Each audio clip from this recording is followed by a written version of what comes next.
ಎಲ್ಲರಿಗೂ ನಮಸ್ಕಾರ. ಧನುರ್ಮಾಸದ ವಿಶೇಷತೆ, ಈ ಮಾಸದಲ್ಲಿ ಏನೇನು ಮಾಡಬೇಕು, ಹುಗ್ಗಿಯನ್ನ ಏಕೆ ಮಾಡುತ್ತಾರೆ, ಸಂಪೂರ್ಣವಾದ ಮಾಹಿತಿಯನ್ನ ಈ ವಿಡಿಯೋದಲ್ಲಿ ತಿಳಿದುಕೊಳ್ಳೋಣ. ಅದಕ್ಕಿಂತ ಮುಂಚೆ ಇನ್ನು ಯಾರು ನಮ್ಮ ಚಾನಲ್ ಅನ್ನು ಸಬ್ಸ್ಕ್ರೈಬ್ ಮಾಡಿಲ್ಲ, ಪ್ಲೀಸ್ ಸಬ್ಸ್ಕ್ರೈಬ್ ಮಾಡಿ. ಸೂರ್ಯ ಪ್ರತಿ ರಾಶಿಯಲ್ಲೂ 1 ತಿಂಗಳ ಕಾಲ ಇರುತ್ತಾನೆ.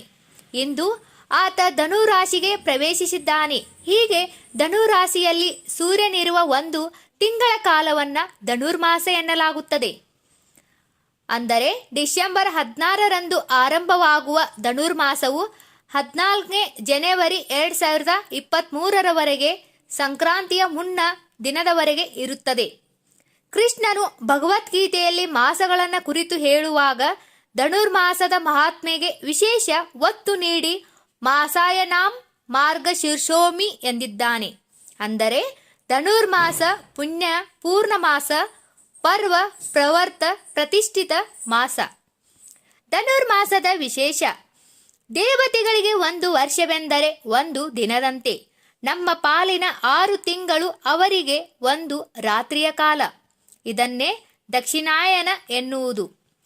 ಮತ್ತು 6 ತಿಂಗಳು ಬೆಳಗಿನ ಸಮಯ, ಅದನ್ನೇ ಉತ್ತರಾಯಣ ಎನ್ನುವುದು. ಈ ಧನುರ್ಮಾಸವು ದಕ್ಷಿಣಾಯನದ ಕೊನೆಯ ಮಾಸವಾದ್ದರಿಂದ ಇದು ದೇವರು ದೇವತೆಗಳ ಪಾಲಿಗೆ ಬೆಳಗಿನ ಬ್ರಾಹ್ಮಿ ಮುಹೂರ್ತವಾಗಿರುತ್ತದೆ. ಅಂದರೆ ಅವರು ಎದ್ದೇಳುವ ಸಮಯ. ಹಾಗಾಗಿ ಈ ಬ್ರಾಹ್ಮಿ ಮುಹೂರ್ತದಲ್ಲಿ ಯಾರು ಎದ್ದು ಸ್ನಾನ ಮಾಡಿ ಭಗವಂತನನ್ನ ಪೂಜಿಸಿ ಹುಗ್ಗಿಯನ್ನು ಧನುರ್ಗಣಪನಿಗೆ ಸಮರ್ಪಿಸುತ್ತಾರೋ ಅವರು ಮನೋಭೀಷ್ಟಗಳು ಅಕ್ಷಯವಾಗಿ ನೆರವೇರುತ್ತದೆ. ಧನುರ್ಮಾಸದಲ್ಲಿ ಶ್ರೀ ವಿಷ್ಣು ಪೂಜೆಯೊಡನೆ ಶ್ರೀ ಲಕ್ಷ್ಮಿಯನ್ನು 12 ನಾಮದೊಂದಿಗೆ ಪ್ರಾರ್ಥಿಸಿದರೆ ಸಂಪತ್ತು ಒಲಿಯುತ್ತದೆ ಎಂಬ ನಂಬಿಕೆಯೂ ಇದೆ. ಹುಗ್ಗಿಯೇ ಏಕೆ ಎಂದರೆ, ಇಂದ್ರ ರಾಜ ಭ್ರಷ್ಟರಾದಾಗ ಸಚೀದೇವಿಯು ಹುಗ್ಗಿಯ ನೈವೇದ್ಯ ಮಾಡಿ ಮಹಾಲಕ್ಷ್ಮಿಯನ್ನ 12 ನಾಮಗಳಿಂದ ಸ್ತುತಿಸಿದಳು. ಅದರ ಫಲವಾಗಿ ಇಂದ್ರನಿಗೆ ಪುಣ್ಯ ರಾಜ್ಯವು ದೊರೆಯಿತು, ಪುನಃ ರಾಜ್ಯವು ದೊರೆಯಿತು ಎಂಬುದು ಪುರಾಣದ ಐತಿಹ್ಯ. ಅಕ್ಕಿಯ 2ರಷ್ಟು ಪ್ರಮಾಣ ಹೆಸರುಬೇಳೆ, ವನಶುಂಠಿ, ಮೆಣಸು, ಜೀರಿಗೆ, ಪತ್ರೆ, ದಾಲ್ಚಿನ್ನಿ, ಕೊಬ್ಬರಿ, ಲವಂಗ, ಉಪ್ಪು, ತುಪ್ಪ ಎಲ್ಲವನ್ನ ಕೂಡಿಸಿ ಬೇಯಿಸಿದ ಪದಾರ್ಥವೇ ಹುಗ್ಗಿ. ಇದಕ್ಕೆ ಪೊಂಗಲ್ ಎಂದು ಹೇಳುತ್ತಾರೆ. ಮೊದಲೇ ಚಳಿಗಾಲ ಈ ಧನುರ್ಮಾಸ. ಈ ಸಂದರ್ಭದಲ್ಲಿ ಮೈ ಬೆಚ್ಚಗಿಸುವ ಹಾಗೂ ಚಳಿಯನ್ನು ಎದುರಿಸುವ ಸಾಮರ್ಥ್ಯವನ್ನು ಕೊಡುವ ಸಾತ್ವಿಕ ಆಹಾರ ಹುಗ್ಗಿಯಾಗಿದೆ. ಚಳಿಗಾಲದಲ್ಲಿ ದೇಹ ಒಣಗುವುದನ್ನು ತಪ್ಪಿಸಲು, ದೇಹಕ್ಕೆ ಕೊಬ್ಬಿನಾಂಶ ಹೆಚ್ಚಿಸಲು ಕೂಡ ಈ ಆಹಾರ ಸಹಾಯಕವಾಗಿದೆ.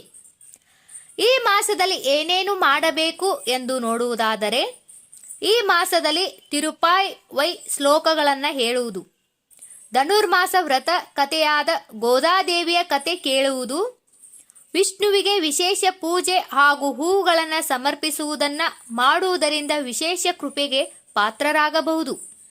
ಈ ಮಾಸದಲ್ಲಿ ವಿಷ್ಣುವನ್ನು ಮಧುಸೂದನ ಎಂಬ ಹೆಸರಿನಿಂದ ಪೂಜಿಸಲಾಗುತ್ತದೆ. ತಿರುಪತಿಯಲ್ಲಿ ಕೂಡ ಧನುರ್ಮಾಸದಲ್ಲಿ ಸುಪ್ರಭಾತದ ಬದಲಿಗೆ ತಿರುಪ್ಪಾವೈ ಓದಲಾಗುತ್ತದೆ. ಈ ಮಾಸದ ಮೊದಲ 15 ದಿನ ವಿಷ್ಣುವಿನ ದೇವಾಲಯಗಳಲ್ಲಿ ಸೂರ್ಯ ಹುಟ್ಟುವುದಕ್ಕಿಂತ ಮುಂಚೆಯೇ ಪೂಜೆ ಮುಗಿಸಲಾಗುತ್ತದೆ. ನಂತರದ 15 ದಿನ ಸೂರ್ಯ ಹುಟ್ಟಿ ನಂತರ ಪೂಜೆ ನಡೆಯುತ್ತದೆ. ಈ ಮಾಸದಲ್ಲಿ ಅವಿವಾಹಿತ ಹುಡುಗಿಯರು ಕಾಂತ್ಯಾಯಿನಿ ವ್ರತ ಹಾಗೂ ಧನುರ್ಮಾಸ ವ್ರತ ಆಚರಿಸುವುದರಿಂದ ಉತ್ತಮ ಪತಿ ಸಿಗುತ್ತಾನೆ. ಭಾಗವತದಲ್ಲಿ ಈ ವ್ರತದ ಬಗ್ಗೆ ಹೇಳಲಾಗಿದೆ. ಗೋಪಿಯರೆಲ್ಲ ಶ್ರೀಕೃಷ್ಣ ಪರಮಾತ್ಮನನ್ನು ಪತಿಯಾಗಿ ವರಿಸಲು ಈ ವ್ರತವನ್ನ ಆಚರಿಸಿದ್ದರ ಬಗ್ಗೆ ಉಲ್ಲೇಖವಿದೆ. ಹೆಣ್ಣು ಮಕ್ಕಳು ಶಗನಿಯ ಉಂಡೆಗಳನ್ನು ಮಾಡಿ ಅದನ್ನು ರಂಗೋಲಿಯ ಮಧ್ಯದಲ್ಲಿರಿಸಿ ಹೂಗಳನ್ನಿಟ್ಟು ಪೂಜಿಸುತ್ತಾರೆ. ಈ ಶಗನಿಯ ಉಂಡೆಯನ್ನು ಗೌರಿ ಎಂದು ಪರಿಗಣಿಸಲಾಗುತ್ತದೆ. ಇನ್ನು ಗೌರಿ ಹಾಗೂ ಲಕ್ಷ್ಮಿಯು ಧನುರ್ಮಾಸದಲ್ಲಿ ವ್ರತ ಮಾಡಿದ್ದರಿಂದ ಶಿವ ಹಾಗೂ ವಿಷ್ಣುವನ್ನು ವರಿಸಿದರು ಎಂಬ ಕಥೆಯೂ ಇದೆ.